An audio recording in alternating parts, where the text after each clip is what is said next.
Single women who have hit the wall or older are like unicorns, barely visible. Men are feeling a bit overwhelmed with their plates already, so they're not too keen on adding an older woman to the mix. They don't want to be anyone's savior, especially not for these old women who supposedly had their fun with the chants and tyrants of the world. But now that those guys are out of the picture and these females are left with some emotional baggage, they're expecting men to just settle for scraps and discard the young women. Sounds like someone needs a reality check. Hold on to your hats, guys, because in today's video, we're tackling a big topic. Why do men tend to prefer younger women over older women? Get ready to dive in and uncover the mystery behind this age-old phenomenon. I've got one word for you: baggage. From the reasons why, older men tend to not deal with women their age, and also tend to not deal with, women who have children. Because that baggage, speaking from experience, that baggage as a woman who's got a child, been through certain things in life, it's a lot to take on as a man. When you're just a single man who's probably, built up what he's built up, and he's cool and he's okay living the life the way he lives it, to bring on somebody with so much baggage there's no benefit to it. All the single women have had a lot more ups and downs in the love departments, leaving them with a hefty load of emotional luggage. It's like they've got a whole airport carousel of unresolved issues going on. And for some reason, it seems like women are less likely to take a deep dive into their own psyche compared to men. Take post-divorce, for example. Men tend to do some serious self-reflection and not only identify what they want to avoid in their next partner, but also own up to their own mistakes that contributed to the marriage falling apart.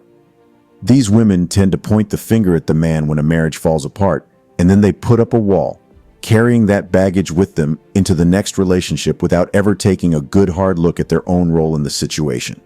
And wouldn't you know it, there's more to be said. In subsequent relationships, they end up repeating the same mistakes, and sometimes even exacerbating them, leading to yet another failure. But do they take a step back and reflect on their actions? Nope. They just keep on pointing their finger and blaming the man once again. It's like a never-ending cycle of relationship doom.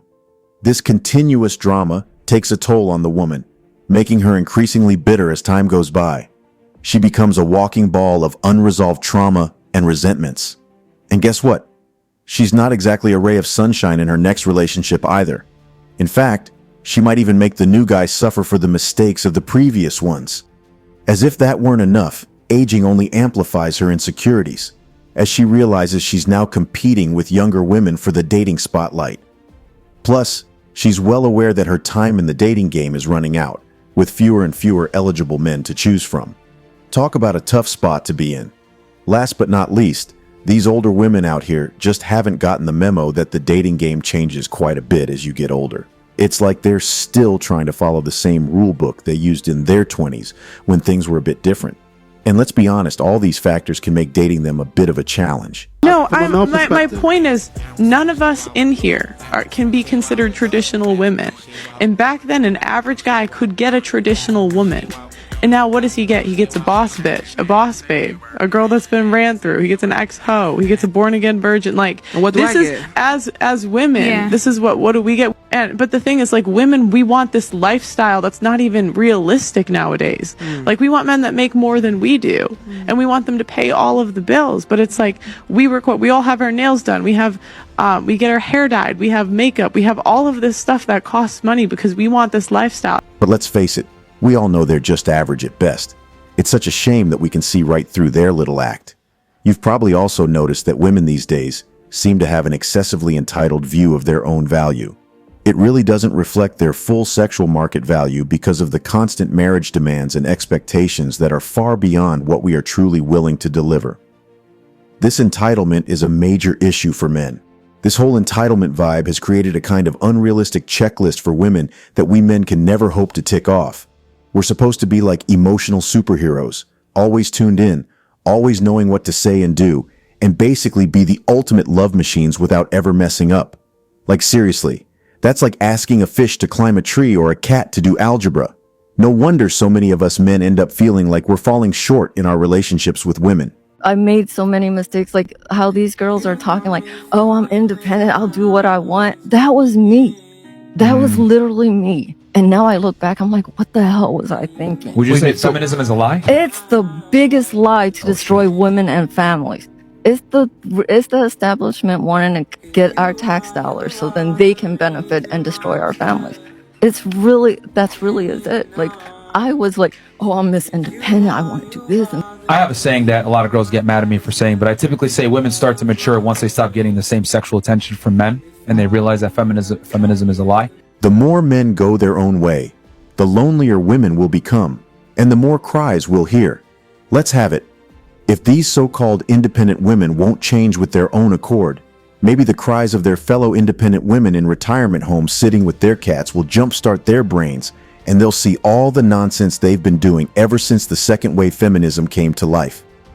Anytime I see these independent women crying because they're about to hit the wall with no man and kids, I just laugh at them.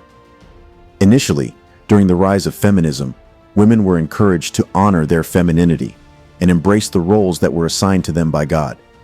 It is very obvious that everything turned left somewhere in the middle. The assertion is that although women profess to seek equality with men, their actual desire is to surpass them. Nevertheless, it is a widely accepted belief that men hold the position of leadership as per God's design, regardless of women's preferences. Men and women were created to be complementary opposites, not identical. You women need to change your ways for your own good. I don't think you women will even listen. Chivalry is dead anyway. It will only get worse. Men are waking up to reality and realizing that the game is rigged, and therefore the only way is to either leave the game or play to not lose. Playing to not lose has forced men to be ruthless and refuse to have sympathy over these women. That is why they will continue to be single, lonely, depressed, and on pills every evening with a cat in their house. What do you think? Tell us down in the comments section. Be sure to subscribe and activate the notifications bell. Remember to like and share the video, champs. Thanks for watching.